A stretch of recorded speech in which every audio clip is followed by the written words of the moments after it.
घर से निकलते ही भाई साहब शुरू हो जाते हैं। अब हमारे नवाब भैया आ गए और पलटन पीछे है। पलटन का है, पलटन। गुड मॉर्निंग एवरीवन, सुप्रभात सभी को। तो क्या हुआ कि कल रात रोहन आए घर पे 3:30 बजे और 3:30 तक ऐसे ही बोलते रहे कि 1 घंटा लगेगा, आधा घंटा लगेगा, 1 घंटा लगेगा, आधा घंटा लगेगा। तो जिस चक्कर में मैं ढंग से सो नहीं पाई। सुबह 4 बजे जाके थोड़ी ढंग से आँख लगी तो मैं अपना टाइम से उठ नहीं पाई 5-5:30 बजे। तो हम हो गए उठने में लेट और सूरज चाचू आ गए और मेरे को बिल्कुल अच्छा नहीं लगता सूरज चाचू के सामने बच्चों को वॉक कराना। गर्मी से इतनी मस्ती रहती है, लेकिन अब मजबूरी क्या कर सकते हैं क्योंकि ये पोटी घर पे नहीं करेंगे। तो आ गई मैं वॉक पे लेके। और रात भर ऐसे जागते सोते रहने से ना सर में दर्द है। सुबह उठते से ही आज सर में दर्द है। और मैं और जीवन, नवाब और शहजादा जाएंगे गाँव। हमें जाना है घेवर खाने क्योंकि तीज आ रही है। तो मम्मी पापा काफ़ी दिन से फ़ोन कर करके बोले जा रहे कि कब आओगे कब आओगे। तो फाइनली आज टाइम निकला, आज हम जाएंगे। घेवर वगैरह, दूध, लस्सी, मक्खन सब लेके आएंगे। घर आके सबसे पहले काम निपटा रही हूँ, फटाफट काम निपटा के हमें निकलना है गाँव के लिए क्योंकि घेवर खाना बहुत ज़रूरी है गाइस। सावन के टाइम में जब तीज आती है घेवर बनता है तो घेवर को मिस नहीं करना चाहिए। जहाँ से भी जैसे भी मिले ले लेना चाहिए। तो मम्मी ना हमेशा स्पेशली मेरे लिए, रोहन के लिए हम वो बनाती है, मतलब वो खुद से बनाती हैं घेवर। देखो ये तो आया काला धागा शहजादे के लिए, ठीक है। ये मैं शहजादे को पहनाने वाली हूँ। भाई साहब के लिए आई है माला, कितनी सुंदर। नानी ने भेजा है मेरे बाबू का तीज, मेरी गुड्डू की भी तीज आई है गाइज। कितनी सुंदर माला है, देखना कितनी प्यारी लग रही है। तो गाइज माता ने भेजी है बहुत सारी गुंजिया और फिरनी। और फिरनी कुछ लोग शायद जानते होंगे, कुछ नहीं जानते होंगे, मैं दिखा दूंगी। हमारे यहाँ हरियाणा में बहुत फेमस है सावन के टाइम में, तीज के टाइम पे। वो सिर्फ साल में एक बार ही आती है, जब तीज होती है, तीज का टाइम होता है तभी फिरनी दिखने आती है। मैं हो गई थी तैयार, लेकिन रोहन पहले तो बोले कि नहीं मैं कुछ नहीं खा रहा हूँ, फिर बोले कि मैं खाऊंगा। तो तैयार होकर निकल ही रहे थे, मैंने फटाफट खाना बनाया। अब हम सामान रख रहे हैं गाड़ी में, लोड कर रहे हैं अपना सामान। वहाँ पे गांव में जो हमारे डॉग्स हैं उनके लिए भी खाना जाता है, तो उनका स्टॉक भी यहीं से जाता है। फिर हमने डॉग्स का खाना रख लिया है और एक ये बैग है, ये कैट का है क्योंकि गांव में बिल्ली भी काफ़ी हैं। नवाब को समझ में आ गया है कि हम कहीं तो जा रहे हैं, तो ये नहीं जा रहा अंदर। शहजादा अंदर सो रहा है और ये कहीं नहीं जा रहा। और ये देखो अभी तक शहजादा ना खेला नहीं है इसके साथ। तो माला पहनी हुई है, माला सुंदर भी कितनी लग रही है। गले में माला है, हाथ में मोली है। भाई साहब है कोई इससे बड़ा सनातनी। अब जाके निकल रहे हैं, निकलते निकलते काम में ना निकल नहीं जाता। रोहन मैं जा रही हूँ, लॉक लगा लेना। आप भी जा रहे हो ना, ठीक है। तो रोहन और विस्की रहने वाले हैं बोर्डिंग में। मैं, नवाब और शहजादा और जीवन हम जा रहे हैं गाँव। भाई टब्बर के साथ में निकलना कितना बड़ा काम है। रोहन भी आ रहे हैं। और ये जो दूध मलाई है ना, ये दूध मलाई ये पता कैसी है कि आग लगे बस्ती में और बाबा रहता मस्ती में। इसको आराम चाहिए, इसको आराम के अलावा इसको कुछ नहीं पता है। हमारा गुड्डू खड़ा है यहाँ पे एसी के सामने, बिल्कुल वेंट के सामने की ठंडी हवा मुझे ही लगनी चाहिए। चलो भाई निकलते हैं। जय श्री राम, राधे राधे। घर से निकल के सबसे पहले पेट्रोल पंप आए और पेट्रोल पंप आके हमने टैंक भराया है, फुल किराया। और अब हमें कराना है पोल्यूशन। रोहन कल से बोल रहे हैं कि पोल्यूशन कराना है। ओके, 150 रुपये 1 साल का पेट्रोल। हाँ। तो अभी हमें पोल्यूशन कराना है। और ये दूध मलाई इधर हमारी ऐसे देखती है जैसे इसके मकसद पूरे हो रहे हैं सारे। जैसे कह रहे हैं हमें गाल देना, गाल देना, गाल। क्या हुआ गुड्डू, क्या देख रहा है मेरा बच्चा। आज तो भी शहजादे की ट्रेनिंग हो नहीं पाएगी पीछे बैठने वाली, क्योंकि हमारी गाड़ी में सामान बहुत ज़्यादा है। तो भाई साहब यहाँ गोदी में ही बैठ के जाएंगे।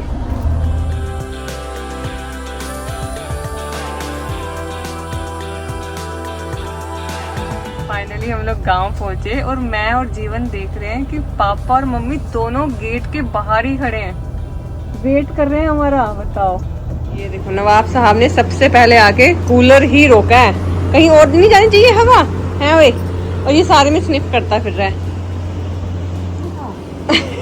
मम्मी कह रही यहाँ पार्क ज्यादा ही बड़ा है, तेरे से कंट्रोल नहीं हो पाएगा, इतना बड़ा पार्क है यहाँ पे। खेतों में भागा भागा फिरेगा फिर। देखना कहाँ शीशा देख रहा है। आजा आजा आजा, कह रहा मैं पहली बार आया हूँ, सारा एक्सप्लोर करूंगा। मम्मी को तो पहचान लिया इसने, है शायद। मम्मी को तो पहचान। अरे ये कौन सा घर है। ये कर, हाँ यहाँ से आ रही है हवा। यही बैठो, नवाब तो बैठा है ना, तो ये बैठो आराम से। कितने ध्यान से बात सुन रहा है, कितने ध्यान से। समझ ली मम्मी क्या कह रही है? कह रहा हाँ। तो खाना वाना डन हो गया हमारा। बहुत तेज भूख लगी हुई थी, भूखे ही आए थे हम। नवाब और शहजादा भी बैठे हुए हैं। मम्मी सामान पैक कर रही हैं, पापा भी सामान पैक कर रहे हैं, बस सामान लोड करके, क्योंकि हम टिपिकल सामान ही लेने आए थे। हमारा जब राशन पानी निपट जाता है, ख़त्म हो जाता है, हम घर आ जाते हैं। हमारा डिपो है, डिपो जैसे पहले राशन बढ़ता था ना एक डिपो से, तो ऐसे गाँव हमारा डिपो है। हमारा जब राशन खत्म हो जाता है, राशन लेने जाते हैं। मम्मी अभी फिलहाल मम्मी मलाई गिर गई। शहजादे को देखो, नाबू कह रहा है भैया मैं मेरे से भी मिलो। पहले आपसे ही तो मिले हैं, तभी तो शहजादे से मिले हैं।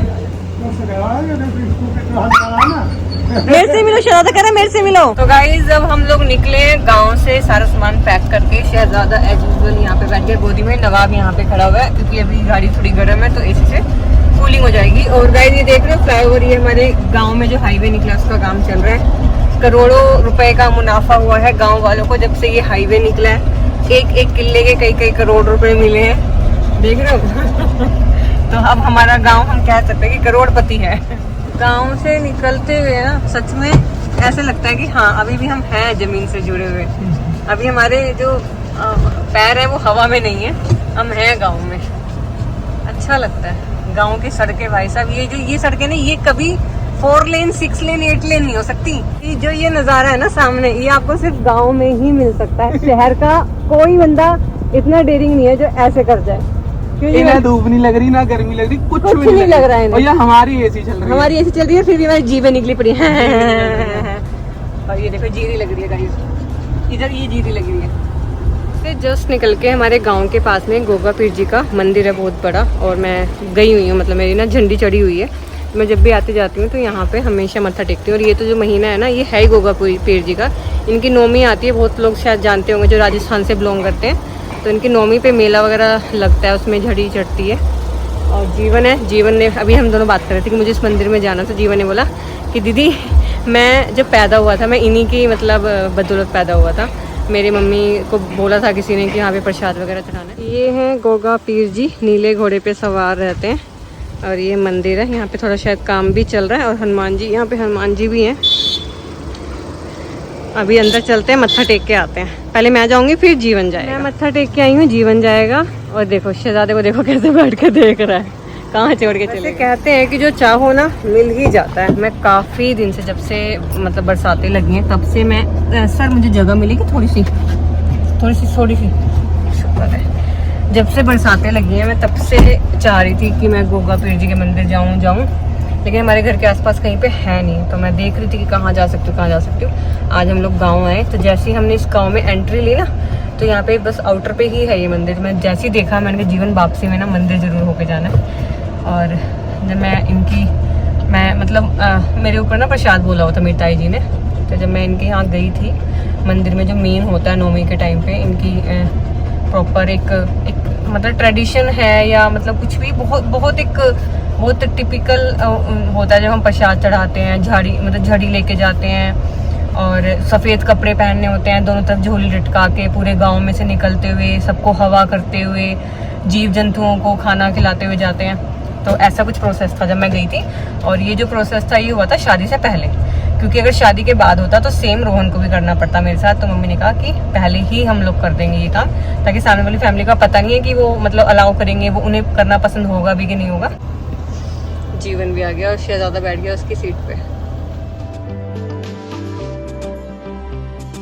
फाइनली पहुंच गए घर वापस। और हम आ तो टाइम से ही गए, लेकिन हमारे 20 मिनट खराब हुए।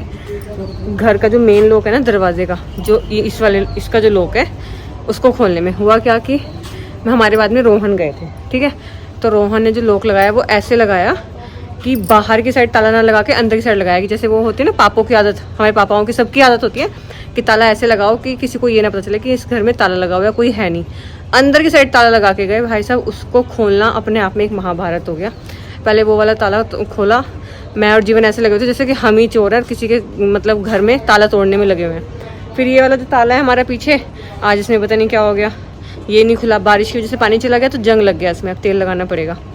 पूरे 20 मिनट खराब हुए। गाइज ये देखो, हमारे घर जिस दिन गांव से दूध आता है ना, तो ऐसा है कि सारे बर्तन में दूध ही दूध रहता है, मतलब आप चम्मच में भी दूध करके रख सकते हो। मतलब ये एक फनी बात है, लेकिन ये कहावत है। ये कहावत किसी और की नहीं बनाई हुई, मैंने इन्वेंट की है। जब मैं स्टार्टिंग में जब आता था ना दूध, शादी हुई थी, तो हम गांव से घर आते थे, तो पापा मतलब मम्मी इतना सारा दूध भर के देती थी, तो मैं हर बर्तन में, मतलब क्या उस टाइम पे बर्तन बड़े नहीं थे मेरे पास, तो मुझे, क्योंकि मुझे इतना आइडिया था नहीं, छोटे छोटे फ्राई पैन थे, तो मैं सब में छोटे छोटे में सब में दूध भर के गर्म करती रहती थी। फिर मैंने जब देखा 2-3 बार नोटिस किया, फिर मैंने बड़े बड़े पतीले लिए, क्योंकि घर से आना दूध तो कंपलसरी है। तो अब मैं बोलती हूँ कि जब हमारे घर गांव से दूध आता है तो हम इतने रेगिस हो जाते हैं, हम कुछ भी कर सकते हैं। लस्सी बना रहे हैं, दही बना रहे हैं, शेक बन रहा है, चाय चल रही है, रात को भी दूध चल रहा है, और मतलब इतना दूध हो जाता है कि चम्मच में भी दूध भर के रखना पड़ता है। बारिश का मौसम बन गया है और हम लोग जा रहे हैं अब। हाँ रुक जा टाइगर, रुक जा टाइगर, रुक जा। हम लोग जा रहे हैं अभी जेरी को और भूरू को कीमो कराने। तो पहले सबसे पहले हम भूरू को ढूंढने वाले हैं, अगर मिल जाता है तो ठीक है, नहीं तो फिर कल जाएगा। जेरी ऑलरेडी हमारे पास है ही है, वो रहती है, जेरी को लेके जाएंगे। लेकिन उससे पहले जो मेरे स्ट्रीट डॉग्स हैं जिनको हमने रेस्क्यू किया हुआ है, उनको वॉक करा के उसके बाद में हम हॉस्पिटल जाएंगे। और मौसम हो गया एकदम बारिश वाला। भूरा की गुद्दी पकड़ी है, दादा रुक जा, इसने अलग दिमाग खराब कर रखा है। तो सबसे बड़ा काम हुआ, भूरू मिल गया हमें। भूरू को रेस्क्यू करना एक अपने आप में टास्क है। इधर बैठे हुए हैं भाई साहब, फू फू फू कर रहे हैं, ऐसे बिहेव करा जैसे पता नहीं हम इसका हमने क्या गलत कर रहे हैं या हम इसको कितना मारते हैं, पता नहीं क्या करते हैं। जैसे हमने आवाज लगाई भूरू भूरू, तो भूरू निकल के तो आया एकदम। फिर बाद में जब भूरू निकल के आया तो भूरू ने सोचा होगा यार क्यों ही निकल के आ गया मैं, ये तो आ गए। फिर से मेरे को गाड़ी में ले जाने के लिए। शहजादे को हमने सामने नवाब की दुनिया में ड्रॉप कर दिया, क्योंकि अगर वो अकेला रहा तो वो तबाही मचा देगा, नवाब को भी परेशान करेगा, विस्की को भी। तो गाइस अब हम भूरू को लेके निकले हैं, और हम निकले हैं बहुत गलत टाइम पे, क्योंकि ये ऑफिस आवर्स का टाइम है।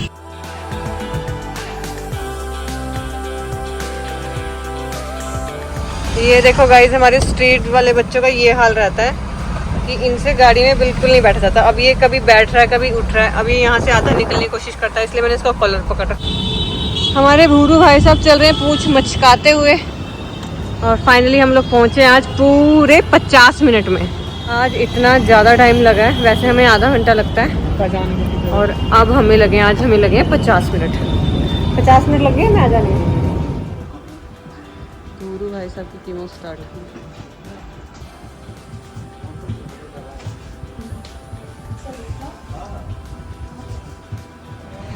लो जी, भूरू की कीमो भी हो गई, कुछ 1-2 दवाइयाँ लेनी थी वो भी ले ली। अब हम चलते हैं घर की तरफ। बस भगवान जी अब हमें ट्रैफिक ना मिले। और मेरे सर में दर्द हो रहा है इतना गंदे वाला कि ऐसा लग रहा है सर फट ही जाएगा आज। लो भूरू जाओ जी लो, जी लो। हाँ हाँ जी लो अपनी जिंदगी, लिस्ट तो मैंने कब की निकाल दी थी। बाय, अगले हफ्ते मिलेंगे। इससे आई थी सुसु, देख देख देख देख देख, तभी रो रहा है, देख देख तो भागा। अब देख देख देख सीधा भागा, सुसु आई थी। चल भूरू बाय। हाँ देख भागे भागे भागे, कह रहे अब नहीं मिलूंगा तुम्हें, गंदे हो तुम, भागे। भूरू को जस्ट ड्रॉप किया और मैं अभी आई हूँ नवाब की दुनिया में। यहाँ पे बच्चे सारे खेल रहे हैं, शहजादा भी यहीं पे है। ये है नवाब, इसका नाम नवाब के नाम पे रखा है, इसके पेरेंट्स ने बताया था जब वो आए थे। उधर गबरू है, इधर कहीं शहजादा। तो गाइज अब चलते हैं घर जाके नवाब को विस्की को देखती हूँ, फिर उसके बाद में बनाती हूँ मैं खाना, डिनर। खाना बना के खा के फीडिंग करके। अब तो सिर में दर्द हो रहा है, बढ़ रहा है सिर में दर्द। गुड्डू मेरा इतना प्यारा गुड्डू है ना, ये इतना प्यारा गुड्डू है ना, ये इतना सोना बच्चा ना, किसी के पास नहीं है, किसी के पास नहीं है। ये इतने प्यार से बैठ के वेट कर रहा था। जैसे मैं घर पे आई तो नवाब साहब बड़े आराम से प्यार से बैठ के मेरा वेट कर रहे थे।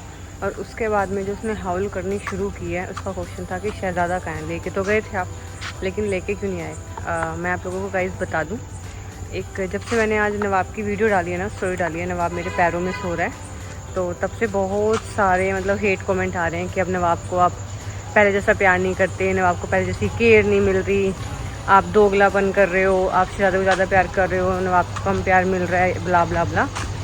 तो फर्स्ट ऑफ ऑल मैं बताऊँ, नवाब डे 1 से जब से वो आया है ना, पहले दिन से वो उसी जगह सोता है, क्योंकि वहाँ पे एसी का वेंट लगा हुआ है नीचे, तो वहाँ से हवा आती है एकदम डायरेक्ट उसके फेस पे पड़ती है। तो उसको बचपन से ही वो मतलब वो नवाब को ना बचपन से ही आदत है वहाँ पे सोने की। वो छोटू सा था तब से वहीं पे घुस के बैठता है, वो वहीं सोता है। पूरी गाड़ी खाली पड़ी रहेगी लेकिन वो वहीं सोता है, क्योंकि उसको वहीं पे रिलैक्स मिलता है। तो ऐसा कुछ नहीं है कि मैंने उसको आज बिठाया था, वो पिछले 6.5 साल से वहीं बैठ के जाता है। जब उसको सोना होता है। जब वो जाग रहा होता है तो वो आराम से सीट पे बैठता है पीछे, क्योंकि उसको ना लग्जरी, उसको कंफर्ट बहुत चाहिए लाइफ में। ऐसा नहीं है कि मतलब बस कि हाँ ठीक है कट रही है, मस्त जी रहा है वो अपनी लाइफ। तो जब वो सोता है तो वो नीचे ही सोता है पैरों के पास, और जब उसको बैठ के देखना और जाना होता है, ट्रैवल करना होता है, तो वो पीछे बैठ जाता है बड़े आराम से। और रही शहज़ादे की बात, तो शहज़ादा भी हस्की ही है, उसको भी एसी की हवा पूरी चाहिए अपने फेस पे। तो सामने का जो वेंट है वो उसके मुंह पे ही पड़ता है, तो वो इसलिए वहाँ बैठ। आ जाओ इधर आ जाओ, पलटन आपकी इधर है, पलटन नंबर 1 और 2, कल्लो एंड डेजी एंड हमारे नवाब साहब। चलो आओ। तो गाइज अब टाइम हो गया फीडिंग का, मैं फीडिंग करने के लिए जा रही हूँ। और आज जीवन नहीं आएगा मेरे साथ में, क्योंकि जीवन को ऑलरेडी वहाँ पे बहुत काम है। और सुबह से आज हम लोग बाहर थे, तो उसका जिम भी शायद आज नहीं हुआ है, या तो वो सुबह करके गया होगा, या नहीं तो फिर वो अब गया होगा जिम। वो भी नहीं छूटना चाहिए।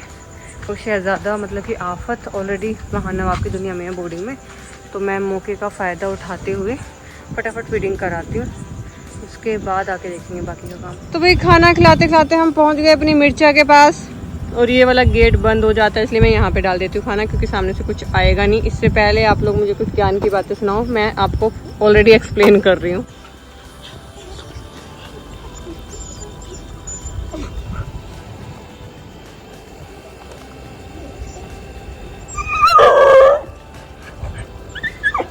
टिल्लू से पंगे मत लो टिल्लू से पंगे, टिल्लू को इतना मस्का मत लगाओ। फीडिंग करके तो मैं आ गई, और अब मिलती अपने गुड्डू से। ओले मेला बाबा, मेला छोना, मम्मा तो मुंह भी धो आई। आज अब अपने गुड्डू के पास बैठेगी।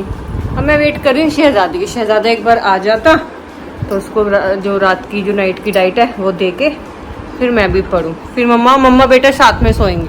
मम्मा बेटा कैसे चोएंगे साथ में, कैसे चोएंगे साथ में, कैसे चोएंगे, कैसे ऐजे चोएंगे, ऐजे चोएंगे। माला कितनी सुंदर लग रही है गुड्डू की माला कितनी सुंदर लग रही है। बताओ क्या परेशानी है आपको? मम्मा से दूर नहीं रह सकते तुम 10 मिनट भी? है थोड़ी सी देर के लिए तो गया था यार फीडिंग कराने के लिए। तो एक काम कर, तू साथ चला कर स्कूटी चला लिया कर मेरी, मुझे भी सुख हो जाएगा। देखना सब काम करेगा सबसे। ओए शहजादे छोड़ इसका काम, नाब चलो घर चलो, नाबू घर, जल्दी शहजादे अंदर, घर जल्दी। इसको बनना है आवारा, इसको नहीं, मतलब देखो बेचारा पहुंच गया अंदर, आ रहा है। देखो ये होता है समझदार बच्चा, ये देखो बिगड़ा हुआ।